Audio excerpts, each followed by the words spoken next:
حتى ابتعد من الاصابات لازم اسوي مد حركي كامل.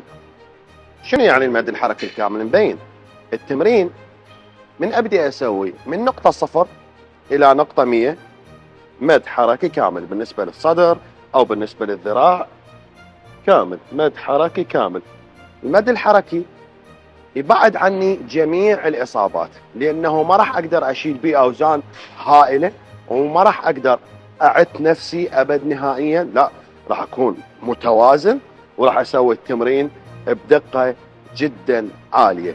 اذا اني اجي واشيل اوزان اعلى من الاوزان اللي جسمي يريدها راح انصاب وراح اتعب قلبي وراح اتعب مفاصلي.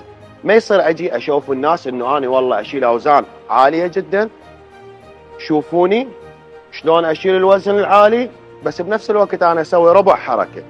هاي الربع حركة ما تفيدك، او النص حركة ما تفيدك، لازم تكون حركة كاملة حتى تفيد نفسك وتفيد عضلاتك، وبالتالي تمنع عنك الإصابة وعضلاتك تتطور تطور كلش حلو.